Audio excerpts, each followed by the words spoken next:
Boas. Pá, às vezes imagino vocês todos também têm problemas em perceber os putos, por exemplo. Andava aqui a precisar de um par de sapatos novos, dois, até para não dar sempre com os mesmos. E andava à procura no pessoal que eu conheço, de uns Vans Era. Toda a gente me dizia, pá, eu não vendo Era, eu não vendo não sei o quê, mas todos tinham os autênticos. Eu não percebo esta merda. Porque vou mostrar isto aqui, por exemplo. O Zera tem esta parte aqui, amalfadada, assim, fofinha. Não é? Que um gajo compra a merda dos sapatos, anda com eles e na boa. Os autênticos são iguaizinhos, só que aqui atrás não tem almofada nenhuma. Quer dizer que aquela merda durante 15 dias rebenta com o tornozelo a um gajo.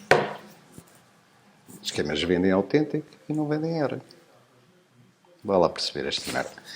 Pá, depois, como precisava de um par de sapatos, comprei estes. Hoje. Pronto. Tem a almofadinha atrás. Tem aquela merda. Pronto.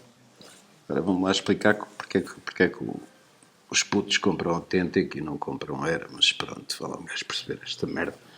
Mas pronto, isto ocorreu-me porque hoje... espera aí, calçar isto que é... Bem, ocorreu-me porque... por causa da geração Z, que é mais ou menos considerada a geração nascida a partir de 96. Eu sou pai de um millennial, não sou pai de um Z, mas lembro-me que em 2016, estava numa reunião na Califórnia e uma das coisas que nos foi apresentada foi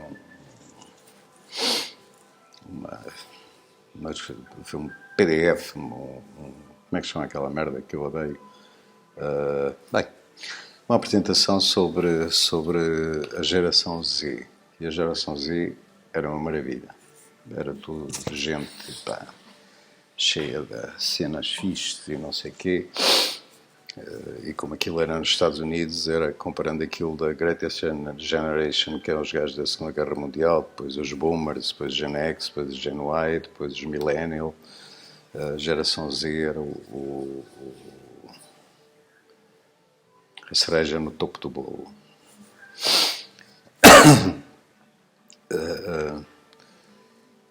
Entretanto, nos últimos tempos tenho viciado nos podcasts, que foi para lá das questões da música. O Spotify tem uma cena muito gira que é podcast tudo e mais alguma coisa. E fui-me viciando nisto. E há um psicólogo, que é um auto-intitulado psicólogo social, que é a pessoa na Universidade de Salvador, em Nova York, que é o Jonathan Haidt, que é H-A-I-D-T, que eu aconselho profundamente, que tem 2 livros fabulosos. O último deles é o The Coddling of the American Mind. O primeiro não me recordo exatamente agora o nome, mas este, o The Coddling of the American Mind, é muito bom. E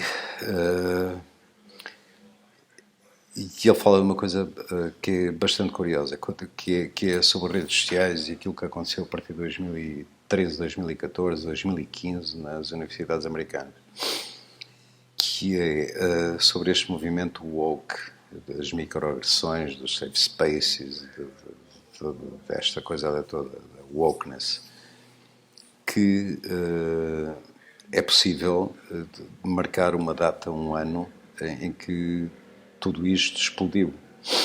E redes sociais como o Twitter, o Facebook, o Instagram, nem sequer me lembro se já existia, mas ali por volta de 2014 até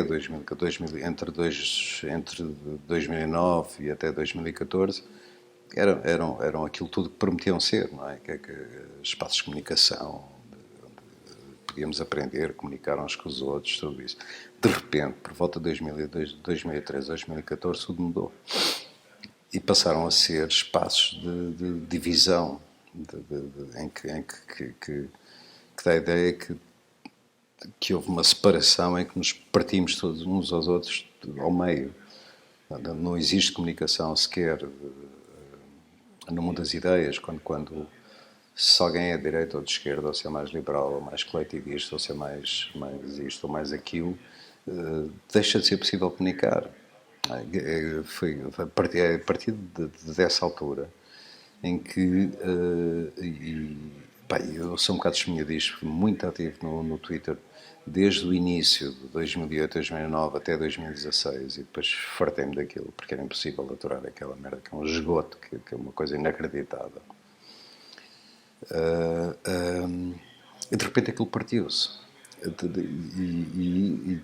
E ao mesmo tempo, que foi quando começou nas universidades americanas aquela coisa de cancelar oradores, por exemplo, marcava-se uma conferência de um determinado orador e os alunos revoltavam-se e a conferência acabava por ser cancelada, não havia comunicação, uma série de problemas que se têm vindo a tornar cada vez mais complicados e mais difíceis de resolver. Numa primeira fase, o Jonathan Haidt diz que achou que aquele problema dessa divisão nas universidades americanas, que há de cá chegar, e já por aí anda, em algumas universidades, seria a responsabilidade dos professores e das administrações e tudo isso. Mas ao longo do tempo foi mudando de ideias e percebeu uma coisa que é fantástica em relação à geração Z. É que 2013, 14, 15 é exatamente a altura em que a geração Z chega às universidades. E quando chega às universidades, começa a impor uma maneira de estar e um totalitarismo intelectual, se quisermos chamar-lhe assim, uma ideia de que há opiniões admissíveis, outras que não podem ser admissíveis.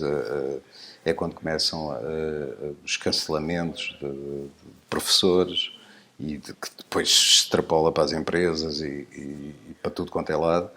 E esta gente que começa a chegar às empresas em 2018, 2019 e a impor regras e a cobardia de quem manda, tanto no caso das universidades como no caso das empresas, leva-os a seguir aquilo que estes miúdos, cujo principal problema foi terem sido hiperprotegidos quando eram crianças, não é?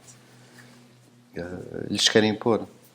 Um dos exemplos é o despedimento da Bari Weiss, ou a saída da Bari Weiss do New York Times, a retirada de um artigo de um senador republicano, salvo erro, chamado Tom Cotton, do New York Times, porque o staff se revoltou, como é que o editor, e o editor, salvo erro, fez despedir também, como é que o editor da opinião admitiu que o New York Times publicasse um artigo de um republicano. Quer dizer, tudo. Esta geração, porque vão lá ver.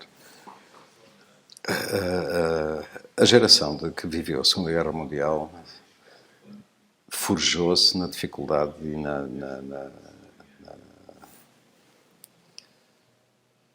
na dificuldade, pronto, e portanto existia entre eles, independentemente das ideias políticas ou fosse sobre aquilo que fosse, tinham algo em comum, não é? Haviam dificuldades que era preciso serem combatidas e não tinham tempo para diletantismos. A seguir vem uma geração, os baby boomers, que já não sofrendo desse mal, mas tínhamos um mundo de alguma maneira dividido entre o mundo comunista e a cortina de ferro e tudo aquilo. Portanto, tudo isto conseguia manter alguma coerência dentro da mesma geração. Depois a seguir vimos nós, a Gen X, que ainda vivemos a Guerra Fria, que ainda não tínhamos redes sociais, nem telemóveis, nem coisa nenhuma. Quer dizer, os meus pais, quando eu saía para algum lado, eles não faziam a mínima ideia de onde é que eu estava, não é? Não havia telefones à mão.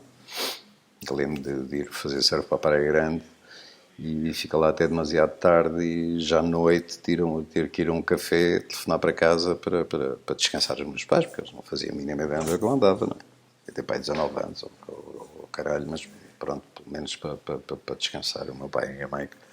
Mas não havia nada, os pais não sabiam onde é que nós andávamos, não é?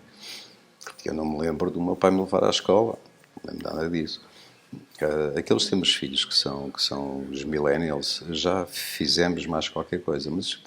E depois é engraçado que. Não é engraçado, não tem piada nenhuma.